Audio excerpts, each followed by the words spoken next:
ได้ฟังแล้วกันหรือยังขนาดทีเซอร์ของเพลงใหม่ธิดาลาว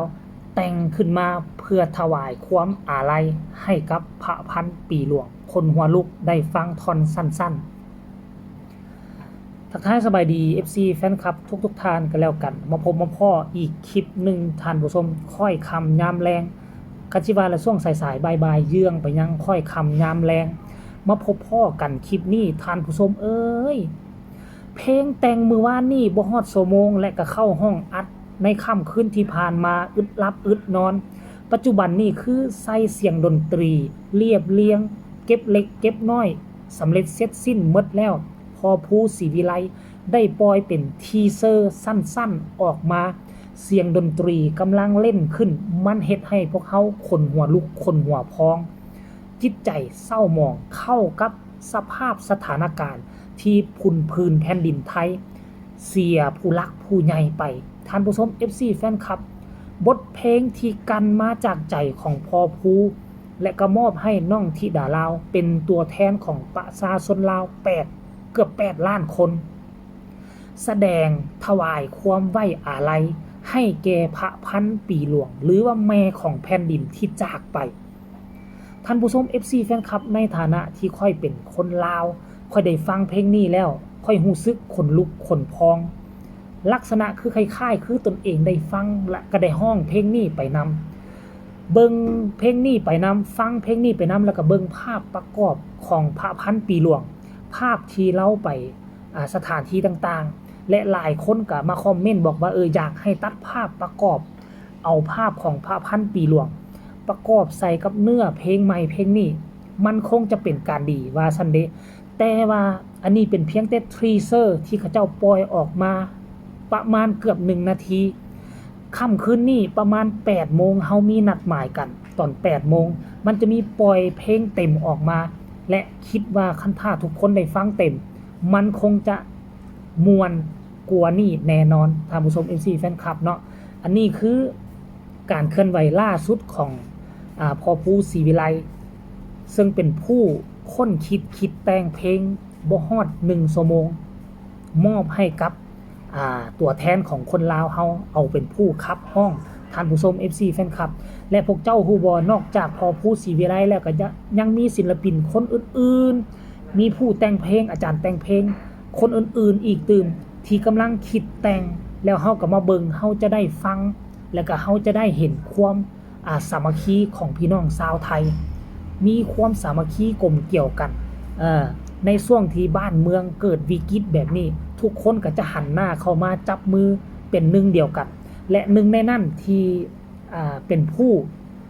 สร้างเขาเอิ้นว่าเป็นผู้สร้างความสัมพันธ์เสื่อมระหว่าง2แผ่นดินนั่นก็คือน้องธิดาลาวกับบ่าวภูศรีวิไลซ้ำก็เป็นตัวแทนของประชาชนคนลาว7ล้านกว่าคนถวายความไว้อาลัยแด่พระพันปีหลวงอยากให้ทุกคนไปฟังทีเซอร์ของเพลงนี้จักเล็กจักน้อยเราจึงมาพอกันในช่วงต่อไปชมพร้อมกันเลย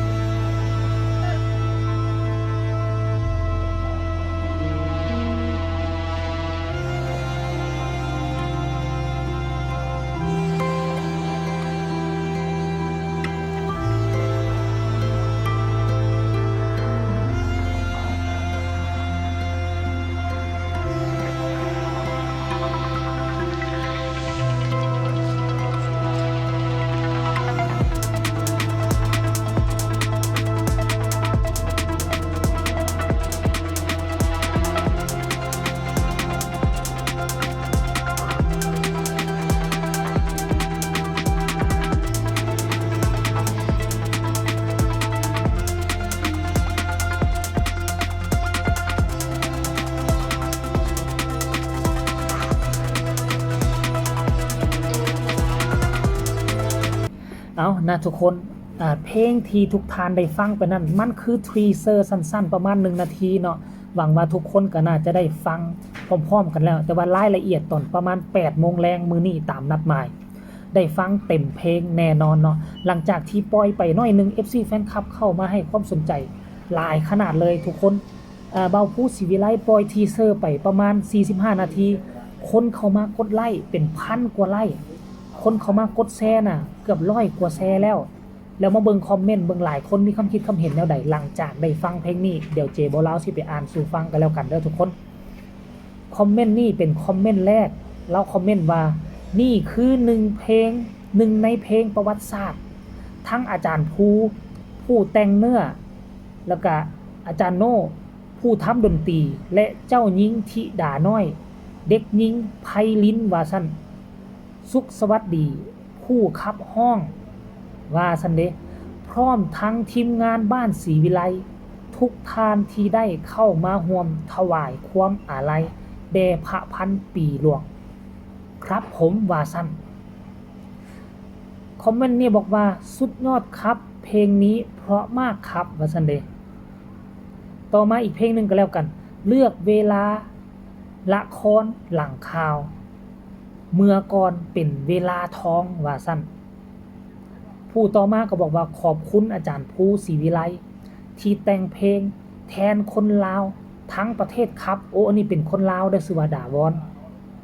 ผู้ต่อมาก็บอกว่าคนลุกเสียงดีแล้วกะทันเวลาว่าซั่นเด้ผู้ต่อมาบอกว่าเอาภาพของท่าน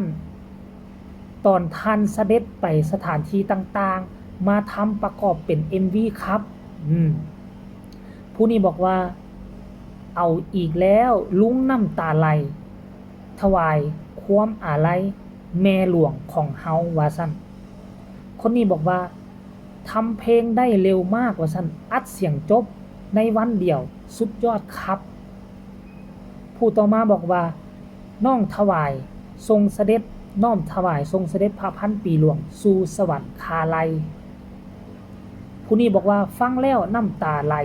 เลยลูกเอ๋ยว่าซั่นฟังแล้วห้องให้ตามเลยค่ะว่าซั่นเด้คนนี้บอกว่ายอดไลค์เป็นล้านวิวเด้ออีล่าน้อยว่าซั่นโอ้ยมันอยู่ใกล้สนามบินห่างสนามบินประมาณ500 เมตรนี่แหละ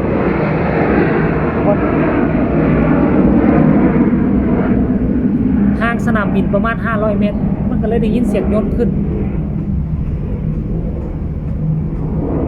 อันนี้ก็เป็นคนลาวมาคอมเมนต์ว่ามวนห้องเพลงใดน้องธิดาลาว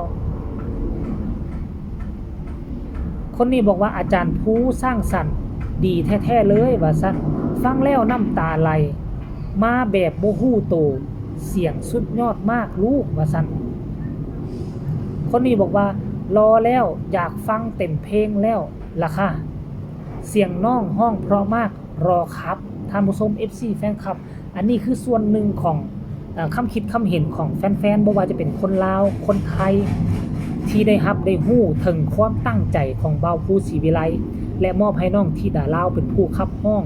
ซึ่งเป็นเสียงมวลไพเราะสนอหูและก็คิดฮอดผู้ที่ล่วงลับไปนั่นก็คือพระพันปีหลวงแม่ของแผ่นดินสยามนั่นเองคลิปนี้เจบ่ลาวก็ต้องขอฝากฝังเอาไว้อีกคลิปนึงฝากทุกคนกดไลค์กดแชร์กดติดตามให้แน่เพื่อจะบ่พลาดในคลิปต่อไปพบกันใหม่ในคลิปหน้าสำหรับคลิปนี้สบายดี